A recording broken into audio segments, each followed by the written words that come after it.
programas AM25, lo mejor de cada casa. Como siempre nos gusta hablar con personas, con amigos. En este caso tengo una persona que se dedica al mundo de la política local en este momento, y que es uno de esos políticos, de esos concejales que se muestran siempre cercanos a la ciudadanía. Y yo pienso que para muchos de nosotros es prácticamente pues, un miembro más de la familia que está ahí en su función pública y con quien se puede hablar o dirigirse directamente en cualquier momento. Él se llama José Eduardo Díaz Molina. Es, yo diría que un chiquillo prácticamente, porque apenas cuenta con 48 años, con lo cual, pues en mi caso, yo podría ser casi su padre ya. Y es actualmente concejal de Recursos Humanos y Seguridad Ciudadana del Ayuntamiento de Marbella, además de delegado de inversiones de la Mancomunidad de la Costa del Sol Occidental. Fue durante años director de alcaldía del Ayuntamiento de Marbella, parlamentario andaluz, delegado de Nueva Andalucía. Actualmente es además quinto teniente de alcalde. Académicamente es licenciado en Derecho por la Universidad de Granada. Se llama José Eduardo Díaz Molina. José Eduardo, buenas noches. Buenas noches, Paco, y gracias por tu presentación. La verdad que, bueno, una vida normal, y yo creo que eso siempre es lo que he intentado ser, una persona normal con una vocación política clara y que está para servir a los demás. Yo creo que eso tiene que estar ante todo, ¿no? A pesar de cualquier carrera que tenga uno o trayectoria política mayor o menor, yo creo que esa cercanía, esa vocación política tiene que ser lo que por lo menos lo que marca siempre mi trayectoria, ¿no? Como político y como persona, ¿no? Pues sí, pudiera parecer que eso es lo que aplica el común de los mortales que se dedica a la política, pero no creo yo que sea tan frecuente, por lo menos, transmitir esa imagen. Pues Eduardo, si yo te digo Manojitos de Claveles, un inmenso coral, esta inmensa bahía, tu hermosa bahía, paraíso de amor o alcazaba de luz, ¿de qué te estoy hablando? De mi ciudad natal, de Almería. Sí. Ahí fue donde nací, donde pasé los primeros años de mi vida y bueno, y la verdad que tengo un recuerdo imborrable de una ciudad muy peculiar y que te da muchas lecciones. Bueno, yo recuerdo cuando era niño, la primera vez que fui a Almería, lo que más me sorprendió era la malísima carretera que había desde Málaga hasta Almería. Después ya otras veces que he ido, siempre asociaba lo de la carretera de Almería con el famoso episodio desgraciado de la Guerra Civil, de la gente de Málaga huyendo y bombardeados a lo largo de esa carretera. En fin, es una de las 8 provincias andaluzas.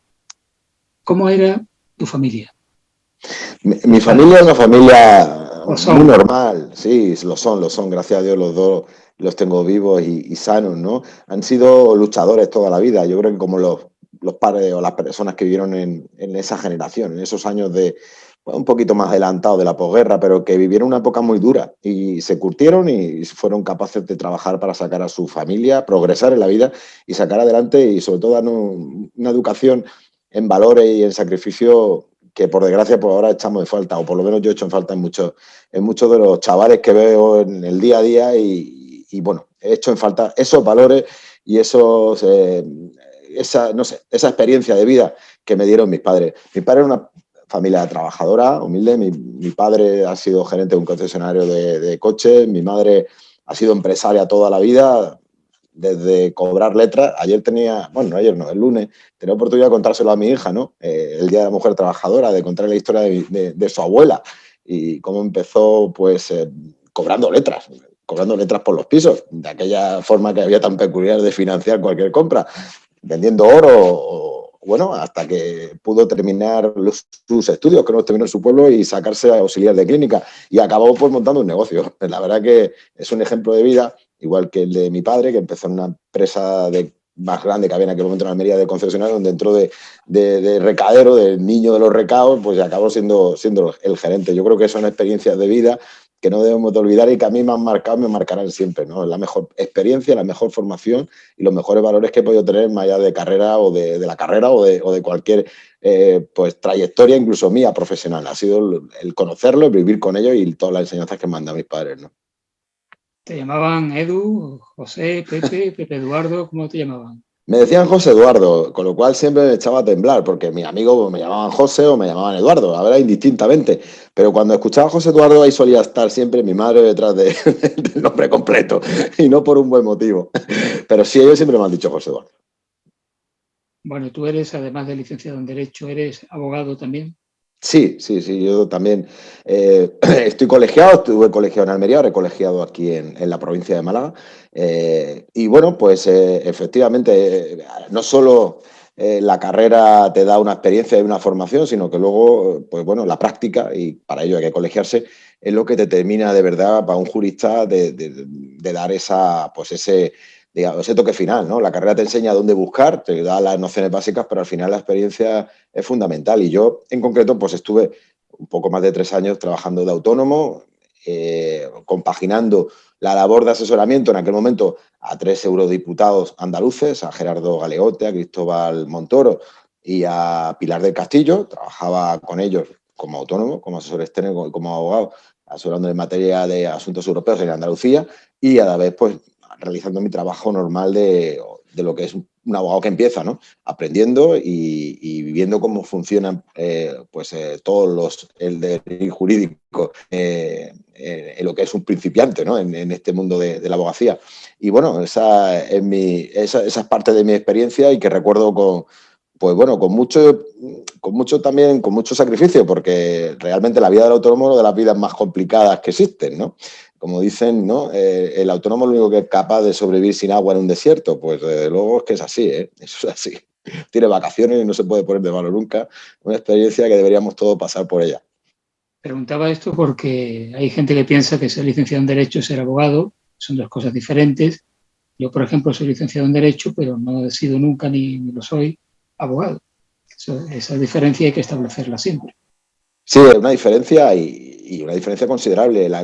La carrera, la licenciatura de Derecho, que seguro que es el plan del 69 o el 68, que fue el que seguro que tú y yo hemos compartido, pues te da una formación global, genérica, muy, muy importante, pero luego esa parte de práctica es la fundamental. Y yo recuerdo que uno de los motivos de iniciarme yo en política fue precisamente en los años 90 la lucha que teníamos los estudiantes de Derecho porque no nos impusieran una ley de la pasantía donde nos obligaban a tener, pues a pasar una prueba, a estar unos años de pasante para poder acceder directamente a la carrera de la abogacía. Querríamos mantener el estatus que teníamos. Y luego, pues bueno, ese fue uno de los enganches, esas movilizaciones, era delegado de alumnos, que llevamos a cabo. Conseguimos paralizarlo en su momento, pero bueno, al final del tiempo ha ido imponiendo pues, una serie de pruebas, esos másteres obligatorios para poder acceder a la carrera de abogado. Y bueno, pues lo recuerdo con mucho cariño, como uno de los hechos que motivaron que yo esté hoy a día aquí, ¿no? Trabajando y metido en este lío que es la política, ¿no? ¿Tu infancia cómo la recuerdas? ¿Cómo era el niño José Eduardo?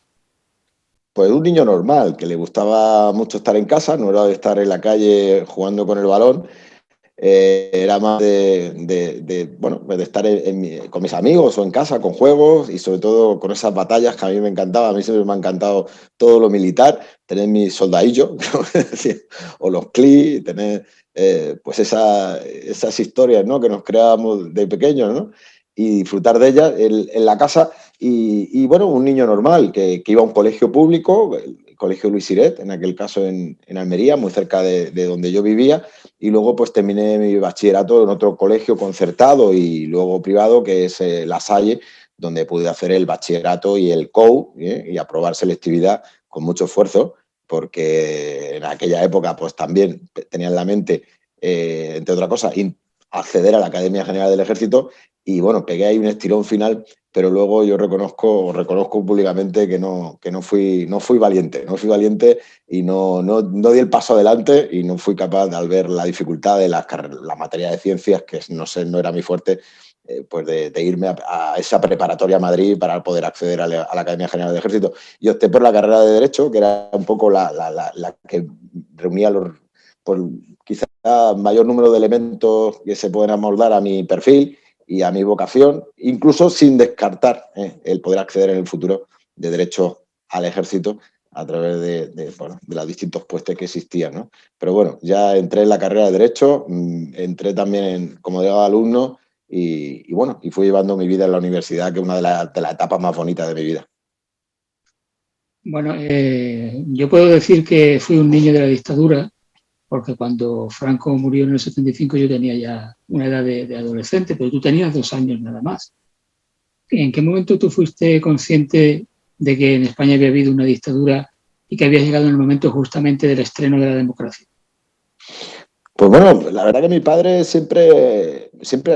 mi familia siempre ha sido muy abierta y han hablado todo en familia, tanto la vida política como cualquier cuestión. Nunca no han intentado imponer ninguna ideología ni ningún criterio político. Sobre todo mi madre siempre ha sido la liberal de la familia, mi padre siempre ha sido un poquito más conservador y yo creo que por eso me pude mantener un poco en el centro, ¿no? Pero sí, desde el principio yo creo que aquellos años de la transición, por supuesto, yo era muy pequeño, pero esos años 80 se vieron también intensamente en política y yo lo percibía por los comentarios de mis padres, lo percibía por lo que veías en la televisión, o lo percibía. Siempre he sido una persona que me ha gustado mucho absorber información y lo viví muy intensamente. Y los años 90 yo creo que fueron una experiencia brutal, ese cambio del gobierno socialista al primer gobierno popular, pues yo lo viví con una ilusión tremenda. Era mi pinito en la política y recuerdo que en las universidades lo que se vivía, la gente de mi edad, todos queríamos un cambio y estábamos todos embarcados en un proyecto político que era el de Nuevas Generaciones, o la inmensa mayoría, estábamos en un proyecto político que era de Nuevas Generaciones que se identificaba con el partido, la juventud del Partido Popular. De una manera directa o indirecta, todos estamos más o menos en el mismo arco. Y vivimos esa otra transición, la vivimos muy de dentro. Y yo, para mí, ya te digo que es una de las experiencias pues, más importantes que he tenido en mi vida, ¿no? Tú que ahora eres del Partido Popular, eres concejal del Partido Popular, ¿por qué crees tú que el Partido Popular se ha resistido tradicionalmente a declararse de derecha y siempre habla de ser de centro y descarta de la derecha? ¿Que es un pecado mortal ser de derecha, acaso?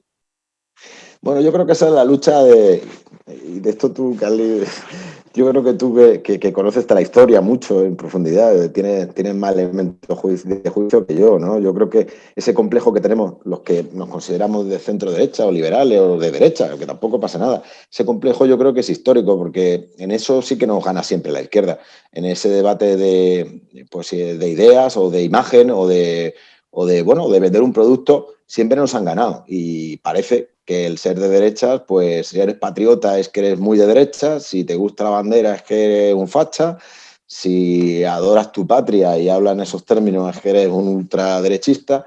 Y claro, para alejarte de eso y para llegar a una centralidad, que yo creo que es donde está la inmensa mayoría de los españoles, pues tienes muchas veces que escurrir el discurso. Pero yo nunca he tenido complejo en decir que soy una persona de centro derecha, que soy de derecha, pero cuando hablas de centro derecha, y más ahora, es sobre todo por distinguirte de los que dicen que son muy de derechas. Y yo creo que eso también es bueno que cada uno pues sepa colocarse en el lugar donde se encuentra. En la gran refundación del Partido Popular en los años 90, pues todos los partidos que había, igual que los hay ahora, pues se unieron en un único proyecto, el Partido Popular, donde había veces o había temas o debates que eran más pegados hacia las ideas de la derecha y algunos otros eran más allá de la izquierda o más hacia la izquierda, ¿no? de lo que es una persona que pueda considerarse de derecha. Siempre han convivido tranquilamente en el Partido Popular todas esas ideas, con una tolerancia absoluta. Yo creo que siempre lo que me ha traído el PP es la tolerancia. Siempre ha sido un partido que no solamente internamente ha tolerado cualquier tipo de opinión, y una vez hayan ido más a la derecha o más a la izquierda, sino que siempre hemos sido tremendamente tolerantes con el contrario. Y eso es algo que aprendí y que viví en la universidad y que me fascinó. Yo veía enfrente a esos radicales de izquierdas que ahora los vemos ahí manifestándose en las calles o incluso en otro partido como puede ser el de Podemos. Yo los viví como delegados de alumnos de otras carreras que tenían esa actitud y esa forma de arreglar o creían que podían arreglar las cosas. Y la intolerancia era absoluta. Y en aquel momento, pues fíjate, éramos jóvenes, ¿no? Pues eso se ha trasladado con el tiempo y se ha radicalizado. Y siempre me ha llamado la atención, insisto, en que el PP ha sido capaz de dialogar con todo sin complejos, o por lo menos es la experiencia que yo tengo y con la que puedo hablar. En cambio, los contrarios siempre han intentado denigrarte y siempre han intentado arrinconarte, ¿no? Bueno, yo creo que eso es parte de la la historia política de nuestro país. Y a mí el PP me llena de orgullo el poder decir que somos un partido tremendamente liberal y tremendamente tolerante con los demás, ¿no? Interna y externamente. Ojalá podamos volver a esa gran unión de centro-derecha donde convivíamos los que pensaban de una manera más estrenada con los que puedan pensar de una manera más moderada. ¿Tú tienes una hija? Tengo una hija, Marta, una marbellera, además, como ella dice. Ya, bueno, ¿y esa niña no va necesitando un hermanito? Pues ahí va mi segundo. Tengo varios hitos en mi vida de cobardía, que los reconozco con tristeza. Y el segundo, primero fue no hacer la mili, eso vaya por delante. El segundo fue no. Bueno, el primero fue no ir a la Academia General del Ejército. La segunda fue no hacer la mili, que fui objetor de conciencia.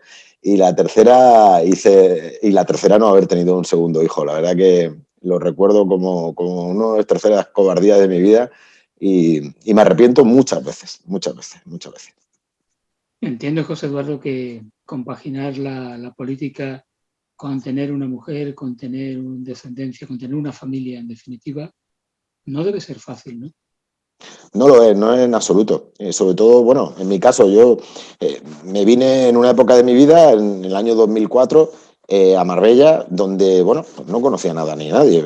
Me vine a jugármela, me dieron la oportunidad en aquel momento Javier Arenas y Ángeles Muñoz, Javier que trabajaba con él en Sevilla y Ángeles que necesitaba un refuerzo en la campaña de aquel año y no sabía lo que me iba a encontrar. Y la verdad que, bueno, tengo para escribir un libro.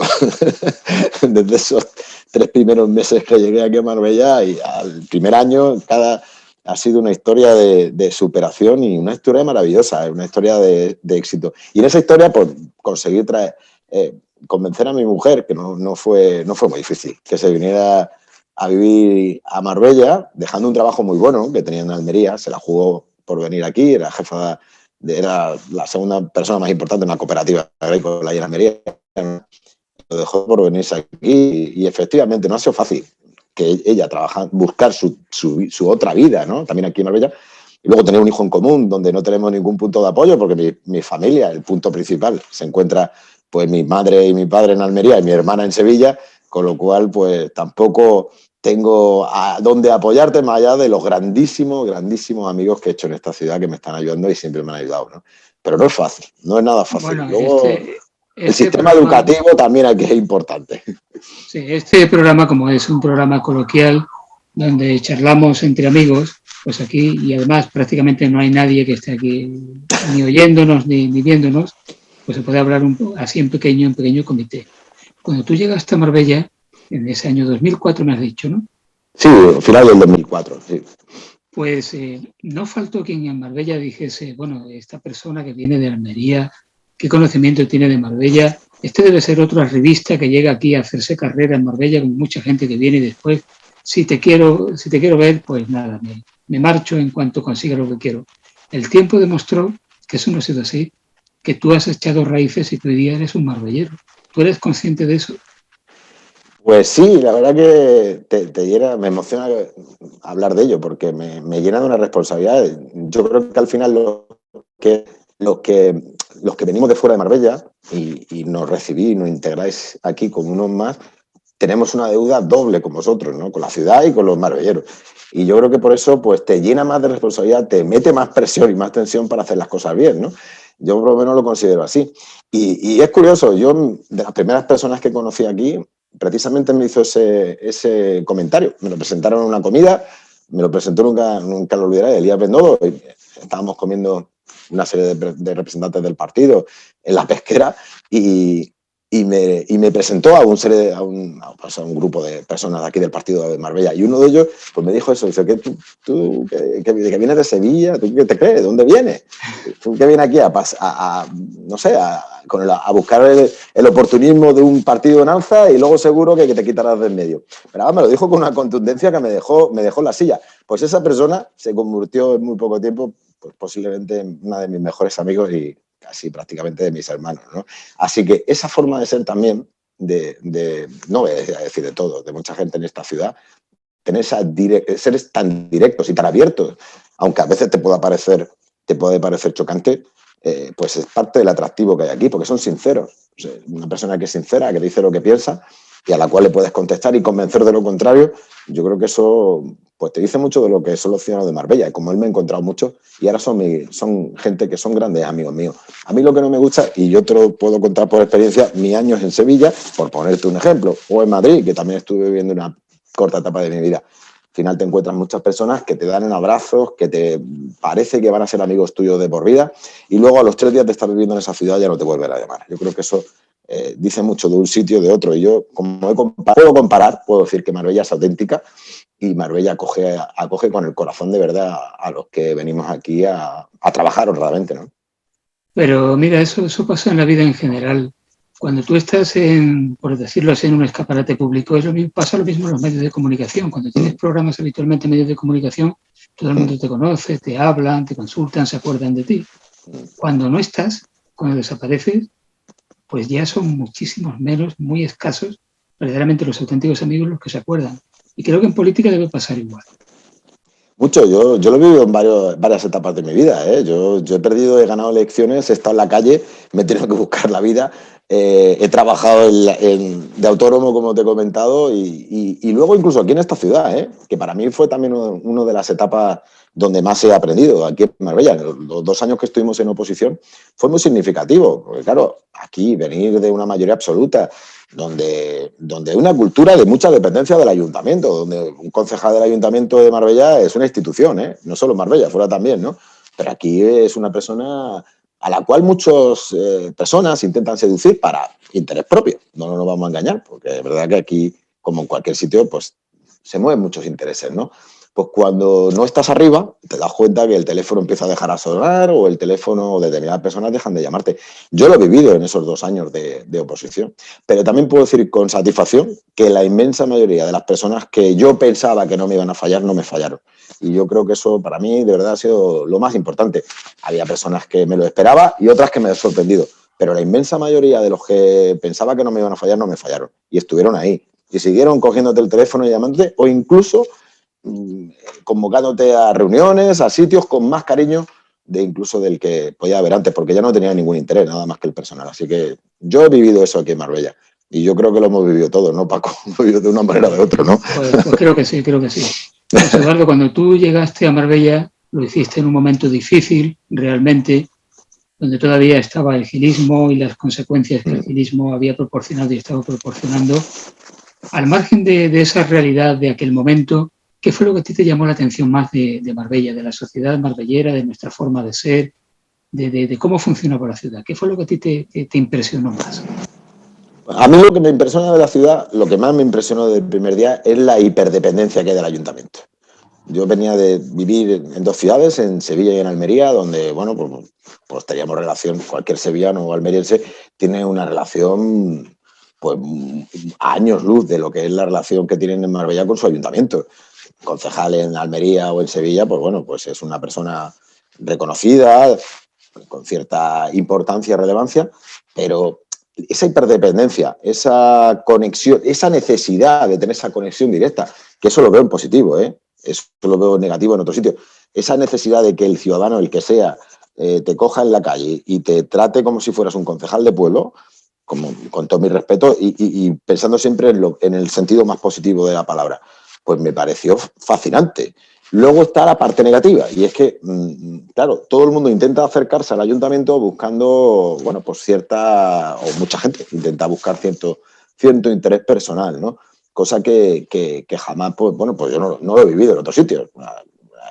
El distanciamiento es mucho mayor y aquí para cualquier cuestión, pues tienes esa proximidad, que lo veo positivo, pero tienes también esa parte de interés que yo eso no lo termino de compartir.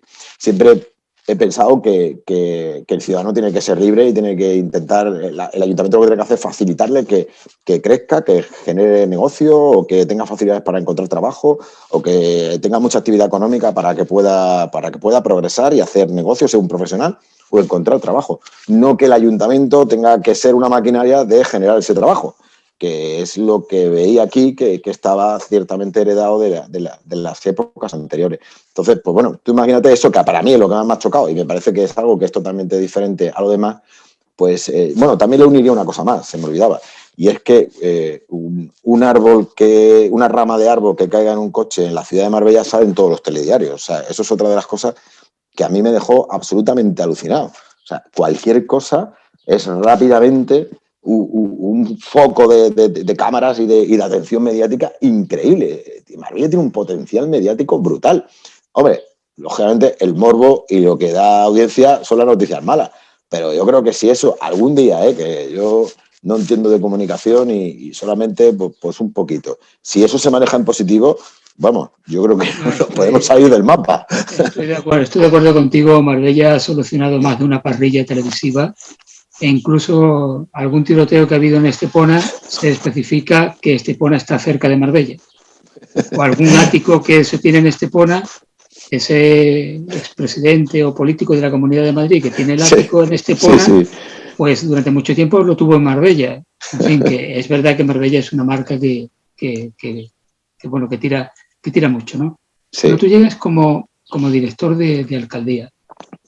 ¿Cuál era en ese momento la labor de un director de alcaldía? Bueno, yo, como te decía, para escribir un libro, porque claro, yo pasé de dirigir en gran parte, no, todo, era ya una parte de la campaña de la alcaldesa en aquel momento, y pasé también porque tenía muy buena relación, fragué una buena relación en esa época mía, hice de nexo con los miembros de la gestora, los miembros que eran del PP en la gestora. Pues bueno, tenía muy buena relación con ellos, también tenía experiencia institucional, ya que venía de haber trabajado en la Delegación de Gobierno de Andalucía con Juan Ignacio Zoido, y fui un poco, digámoslo así, la avanzadilla de la llegada de la alcaldesa al ayuntamiento. Entonces, claro, me encargué de gestionar pues todos los primeros pasos, los primeros decretos de nombramientos, pues los primeros repartos de despachos, de logística. O sea, fue preparar un poco todo el aterrizaje de lo que serían los delegados del Partido Popular. Por supuesto, pues gestionar todo lo que fue una avalancha de llamadas, de citas, de reuniones de esos primeros días. Era un hecho histórico, primer ayuntamiento disuelto de España. Imagínense, bueno, una gestora que tuvo un protagonismo muy importante, pero bueno, el primer gobierno democráticamente elegido después de esa disolución fuimos nosotros. Aquello fue brutal lo que hubo que administrar. Pero administrar, como siempre, y como te decía, o como caracteriza Marbella, administrar lo más, o sea, ministerios, embajadores, de todo, de empresarios del máximo nivel, con el ciudadano vecino de Miraflores que quiere ver a su alcaldesa porque tiene un problema muy grande y tiene que contárselo. Entonces, claro, administrar todo eso y a la vez fue uno de los grandes retos. Y luego allí, pues bueno, sin equipo, porque yo llegué con 2 personas que trabajaron con nosotros en la campaña, que tampoco tenían ninguna experiencia municipal, y aproveché mucho por la experiencia que tenían personas que había en aquel momento en la gestora, pues como puede ser Carlos Rubio, como puede ser Javier García, Baldomero León, que me ayudó muchísimo y el cual quiero un montón y sigo aprendiendo siempre de él, de esa política de proximidad que él caracteriza. Y luego, pues bueno, pues también Jorge Chacón en San Pedro Alcántara. En definitiva, todos los que estuvieron en la gestora, pues me ayudaron mucho a preparar esa llegada, ¿no? Y ese fue el primer año prácticamente que fue dedicado a eso. Y luego pues vino una de las experiencias también más valientes, que mi alcaldesa, como teníamos poco, dijimos, venga, pues vamos a preparar una Copa Davis. Y ya fue aquello ya al follón diario añadirle también esa primera Copa Davis que organizamos en Marbella, ¿no? Bueno, ya que estamos en esta confianza aquí en Pequeño Comité, vamos a personificar. Vamos a empezar por Ángeles Muñoz. También se ha dicho frecuentemente que Ángeles Muñoz, la alcaldesa, gana en las distancias cortas. ¿Tú crees que es así? Gana muchísimo, porque es una persona auténtica, es una persona que no muchas veces pues esa fachada que puede dar de persona pues bueno, no sé, de cierta élite o cierta, más en Marbella, ¿no? Te puede dar esa imagen de distanciamiento, no tiene absolutamente nada que ver. Yo creo que también la distancia entre esa imagen y el corazón que tiene es lo que cuando la conectas con ella te rompe, ¿no? Y te llega directamente. Sabe que te escucha, sabe lo que le estás diciendo y que se le queda lo que tú le estás diciendo. Y lo notas, porque todos estamos acostumbrados a hablar con personas, sí, muy bien, bueno. No, es una persona que te está atendiendo, que te está escuchando y que va a intentar ayudarte.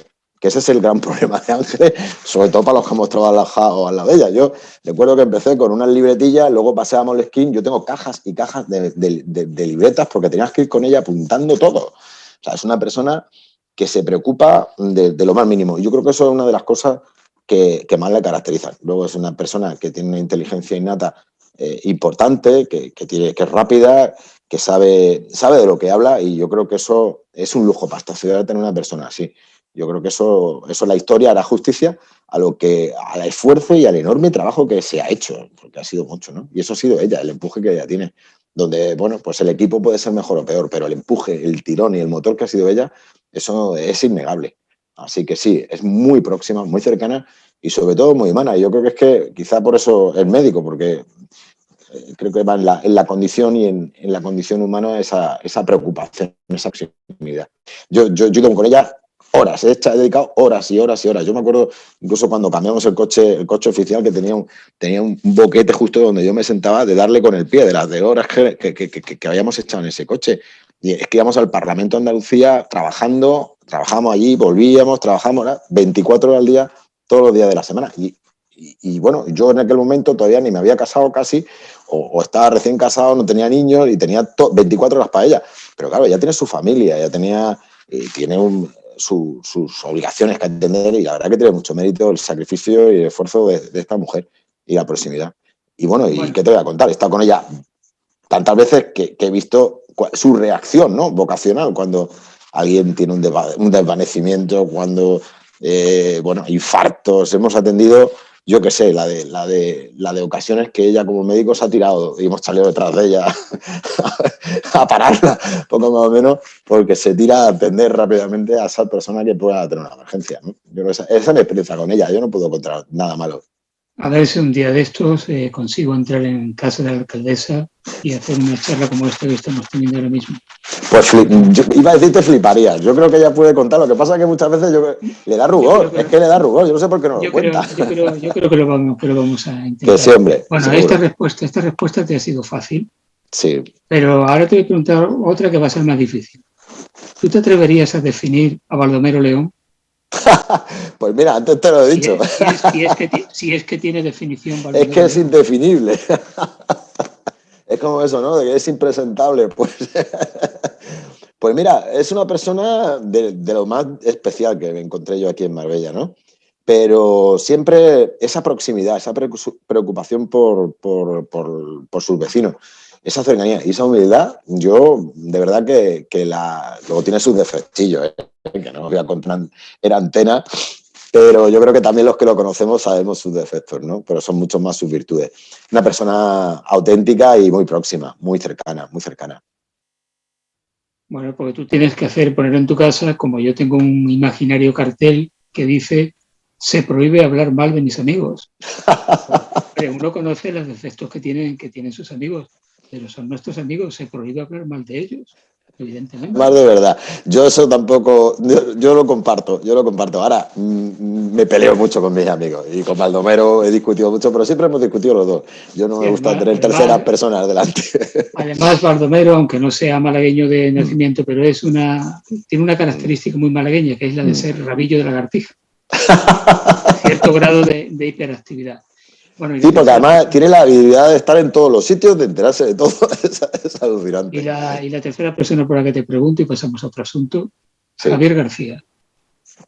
Pues el maestro, como decimos nosotros. Pues también es otra persona muy peculiar, ¿eh? Con un corazón muy grande, también con esa proximidad, esa cercanía que le puede haber dado también. Los dos son maestros, ¿no? Yo creo que eso también le dice mucho de su perfil. Pero una persona de lo más ordenado, metódico, trabajadora que me he encontrado en el equipo de gobierno, y que además, pues bueno, yo creo que es sobre todo, pues eso, vocación, porque ser profesor siempre te da pues ese matiz. Y luego, sobre todo, también es una persona que sus alumnos lo adoran. Yo muchas veces he ido con él y siempre tiene un alumno cerca que, profe, ¿cómo estás? Siempre esa conexión. Yo creo que algo bueno tiene que hacer para sembrar esa semilla en sus alumnos. Ahora, pues también tiene su defectillo. Vamos a engañar. Pero eso lo dejaremos para casa. Eso para otro capítulo. Te vas a Sevilla como parlamentario. No eres el único parlamentario de Marbella que ha habido en el Parlamento de Sevilla, pero me da la sensación, desde una perspectiva de ciudadano de a pie, que nunca os han hecho mucho caso en el Parlamento andaluz y que Marbella sigue siendo esa ciudad en la que muchas veces las administraciones se olvidan rotundamente de nosotros. Bueno, la verdad que fue una experiencia preciosa. Yo he trabajado en el Parlamento andaluz, pero desde el otro lado, y ser parlamentario y tener honor, y eso se lo tengo que agradecer sobre todo a la alcaldesa de apostar por mí para sucederle a ella, y luego pues a todos los que me votaron en aquella ocasión. Yo me maté a trabajar en el Parlamento, a hacer oposición, no sé, hice más de 500 iniciativas en el Parlamento, pero lo frustrante de ella es que no conseguí mucho, y lo tengo que decir con tristeza. Más allá de, pues bueno, ni yo ni nadie. Exactamente. Eso, bueno, por ahí voy. ¿Qué pasa en Sevilla bueno, pues te voy a explicar lo que yo presiento, por lo menos lo que yo siento y lo que yo he vivido. En aquel momento había un gobierno del Partido Socialista que ya 30 y tantos años, casi 40 años en el gobierno. Un gobierno que se había avergonzado históricamente de nuestra ciudad. Yo es que he presenciado como, ya en aquel momento no era yo parlamentario, era la alcaldesa, le decía Manuel Chávez a Ángeles Muñoz, cuando ella era parlamentaria, que él jamás iría a veranear a Marbella. Y luego te lo encontrabas aquí. Y pues igual con todos los parlamentarios, en todos los debates políticos, en todos los debates del Parlamento, siempre había alguien que ponía como ejemplo negativo Marbella. Pues no sé, lo utilizaban como algo algo peyorativo. Entonces, claro, eso al final hace que a la hora de invertir, a la hora de decidir dónde tiene que ir una inversión, a la hora de dejarlo en los presupuestos, pues lo que sea, o a la hora de tener una sensibilidad, como nos pasó cuando se disolvió el Ayuntamiento de Marbella y me hicieron un préstamo de 100 millones al Ayuntamiento que teníamos que devolver, porque claro, no había ningún tipo de sensibilidad. Y la última experiencia y más negativa que yo viví en el Parlamento fue con la que es actualmente ministra de Hacienda, con la señora Montero, donde no sé la de iniciativas que le pude llevar, no sé la de veces que la tuve que interpelar, precisamente con la negociación de la deuda, la devolución de aquel préstamo que nos hicieron. Y nada, era absolutamente minguneo, nos dejó plantado en más de una reunión. Y bueno, yo creo que fue de las peores experiencias que yo he vivido, porque claro, intentaba llevarle preguntas, iniciativas, presionarla en el Parlamento y era absolutamente el minguneo a mi ciudad, a nuestra alcaldesa en aquel momento, y ahora, casual, las vueltas de que da la vida nos la encontramos de ministra y es precisamente la que nos tiene el pie en el cuello con una serie de multas que el juez Godino, en su sentencia de Malaya, decidió que debían de reinvertir en nuestra ciudad. Pues de repente Hacienda, corriendo, en cuanto hubo el cambio de gobierno, pues nos la bloqueó para que no pudiéramos recibirla y encima nos pretenden, bueno, pues no solamente nos quitarnos esos 30 millones, sino que le devolvamos el resto que le debemos, o sea, cargarse el acuerdo que había de refinanciación de la deuda. Y es la misma que nos tenía machacados en el Parlamento andaluz. Yo la verdad que esta señora no sé qué le hemos hecho Marbella. Pero es lo que te decía, al final, lo que no quieren identificarse con nosotros, ¿no? Tú tienes ahora la responsabilidad, que no es poca, de estar al frente de la seguridad ciudadana. ¿Cómo ha funcionado y cómo está funcionando esta seguridad ciudadana en Marbella en una etapa tan difícil como este año terrible de pandemia que llevamos? La seguridad ciudadana es muy complicada en nuestra ciudad. Y de hecho, recientemente salió una estadística que sorprendió a muchos, donde somos la ciudad de España que más invierte en seguridad, porque teníamos un problema en Marbella. No se nos reconoce la población real que tenemos ni la situación geoestratégica que tenemos. Nosotros nos encontramos en mitad del Mediterráneo, con Marruecos enfrente, con el campo Gibraltar enfrente y con una población que llega a veces a superar los 350.000 habitantes. Y tenemos una comisaría de segunda y una policía local que realmente se mata, y lo tengo que decir porque los conozco y los vivo con ellos todos los días, se mata por mantener la seguridad de nuestra ciudad, cuando son una policía administrativa. La policía local en cualquier ciudad de España se dedica a regular el tráfico, al cumplimiento de las ordenanzas municipales y bueno, y en cierta forma y en algunas zonas concretas a la seguridad. Pero aquí es que es todo, eso llevamos absolutamente todo. ¿Qué es lo que nos encontramos? Pues lógicamente una situación totalmente desbordada este verano. Una mala planificación por parte de la Policía Nacional y la Guardia Civil porque no les dejaron coger vacaciones durante la pandemia y la cogieron todas en verano, con lo cual nos dejaron sin policía y sin Guardia Civil. Nos dejaron además sin los alumnos que vienen de refuerzo de las academias de la Policía Nacional en verano y nos encontramos con la policía local que tuvimos que triplicar turnos para contener un turismo nuevo que nos llegó, que era un turismo francés, que ahora estamos viendo en Madrid cómo se están echando las manos a la cabeza de la invasión de franceses. Yo también pues me acordaba de este verano, la que tuvimos, y además un fenómeno de turismo francés muy relacionado con el campo de Gibraltar y con Marruecos, que no podían pasar a Marruecos. Algunos de ellos se dedicaban a otros temas, a otras tareas, más allá de venir a pasar las vacaciones, sino que venían también a ver qué posibilidades de negocio tenían aquí, negocios opacos, como ahora estamos viendo, y ha sido un verano muy, muy, muy difícil, donde muchos policías, cuando daban alto un coche, pues no sabían lo que se iban a encontrar cuando identificaran a ese señor. Se ha hecho un trabajo policial muy intenso, se sigue haciendo. Luego, además, el envite de la pandemia, donde, pues, a que se hagan la idea, prácticamente toda la plantilla se ha visto afectada, o directa o indirectamente, por positivo o por cuarentena, donde todos los días pues hemos tenido que intervenir en viviendas donde hay personas que están con el virus. Hemos tenido que estar vigilando y estamos vigilando las cuarentenas de esas personas, personas mayores que necesitaban ayuda y que hemos tenido que ir al rescate. Y bueno, la verdad que ha sido muy, muy, muy complicado. Y tengo que decir también otra cosa, justamente, que la Policía Nacional y la Policía Local por primera vez están trabajando absolutamente en equipo. Tenemos un comisario, Enrique Lamela, y un jefe, Javier Martín, que están trabajando como si fueran uno.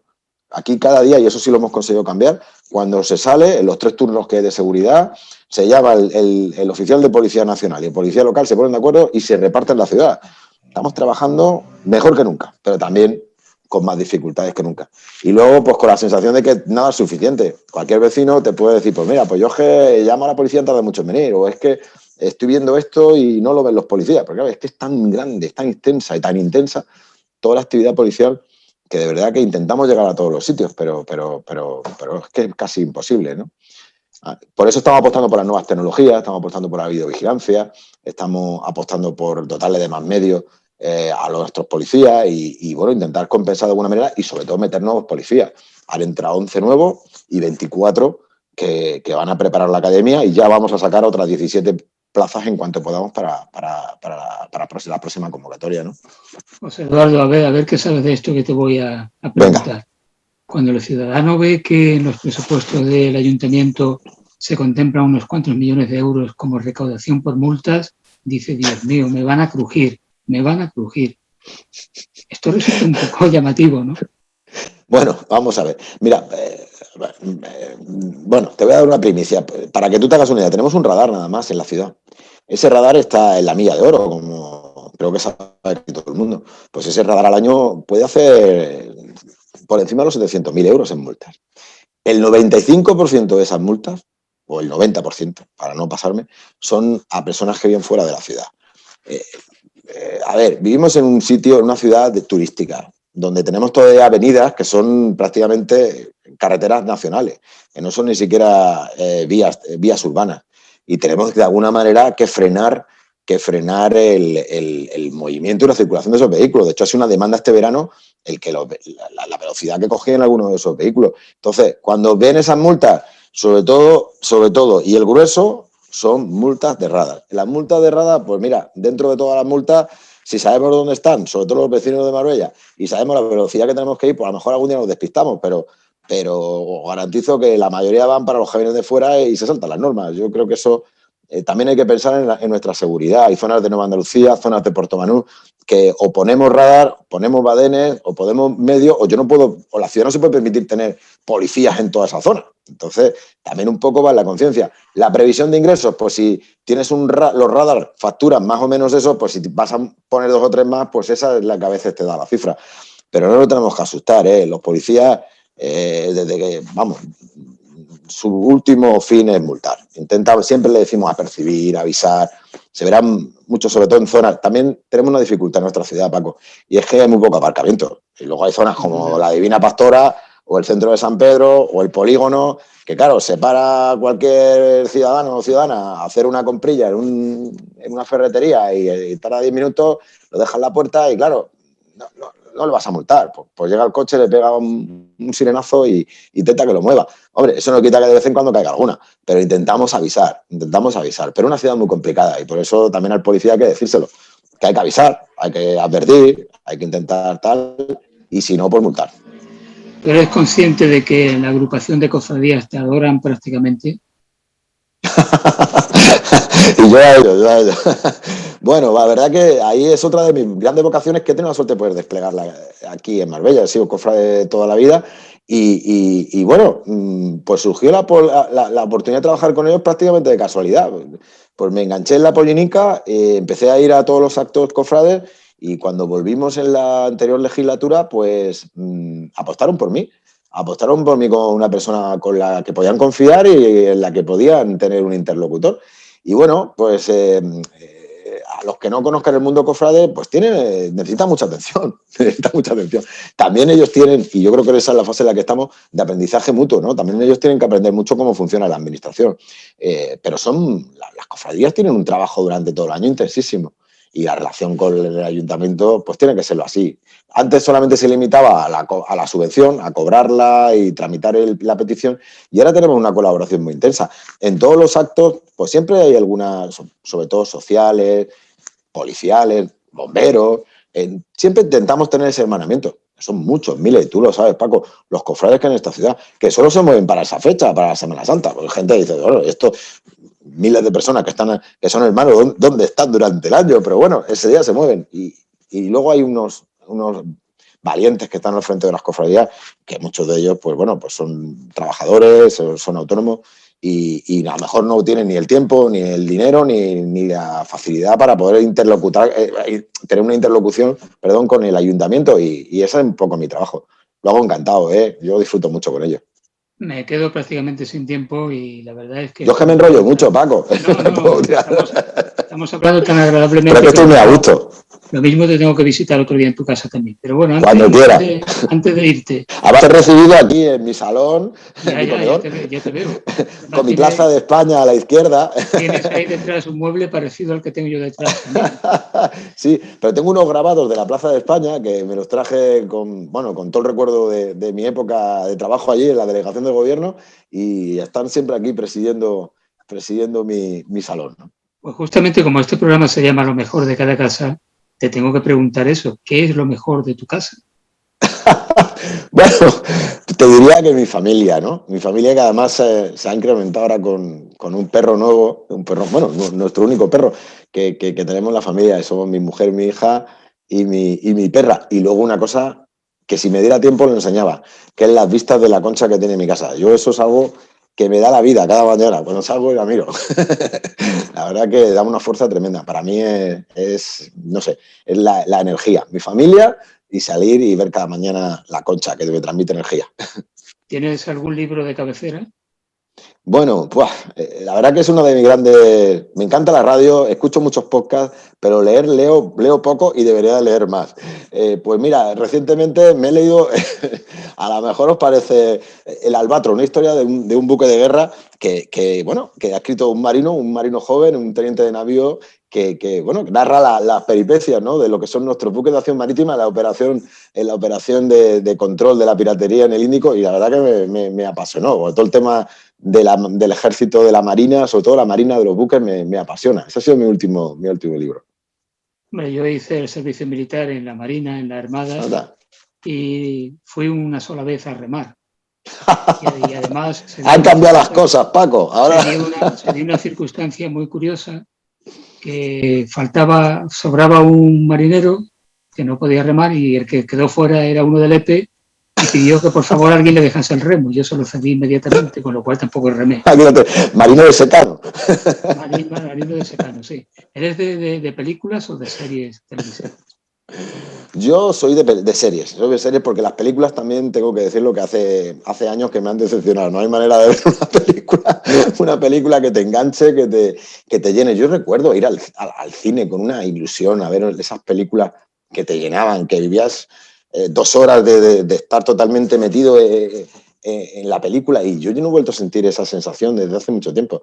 De hecho, lo siento, estoy esperando con ilusión a ver si podemos ir al cine a ver James Bond, que a mí soy un gran aficionado a las películas de James Bond, y la próxima es la única que tengo esa ilusión de ir a verla. Soy muy de series. Yo creo que las he visto todas en el Netflix, en el Movistar Plus, en el Amazon Prime, en HBO. Yo creo que, todas no, pero he visto muchas series. Me parece un descubrimiento, y sobre todo algunas que te enganchan y te tiras noches. Yo he pasado noches prácticamente acostándome a las 4 de la mañana enganchado para terminar de verlas. Y algunas series te recuerdan que la realidad es mucho peor. El caso de The Crown. Pues sí, The Crown relata totalmente algo que está superado, efectivamente. Pero bueno, tienes de todo, de política, ahí tienes House of Cards, o Presidente Designado, o tienes películas como, y que yo soy un gran aficionado, al mundo de los zombies, a mí me apasiona Walking Dead, ¿no? Entonces dices, joder, si es que al final la realidad supera la ficción. José Eduardo Díaz, gracias por habernos dejado entrar en tu casa. Nada, gracias a vosotros, ha sido un placer absoluto. Saludos para tu niña, ¿cómo se llama? Marta, se llama Marta. Eso es lo que habías dicho antes. Saludos para Marta y se los doy de tu parte. Y saludos para tu mujer. María del Mar, además, es burgalesa, pero tiene nombre almeriense. Yo eso es algo que nunca termino de entender. La Virgen del Mar, claro. La Virgen del Mar. Sí. Está bien. Sí, tú sabrás que en la parroquia de Divina Pastora hay un mural de la Virgen del Mar. De la Virgen del Mar, sí señor.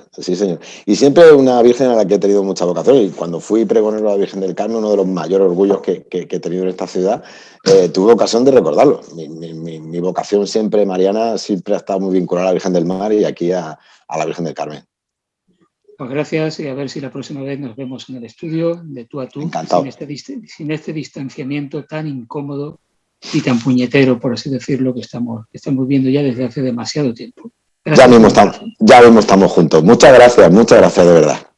Pues nada, también a todos ustedes que estuvieron ahí una semana más. En la próxima semana pretendemos volver de nuevo aquí para contar lo mejor de cada casa, de algún personaje, de algún amigo que se acerca por aquí. Hasta entonces, buenas noches.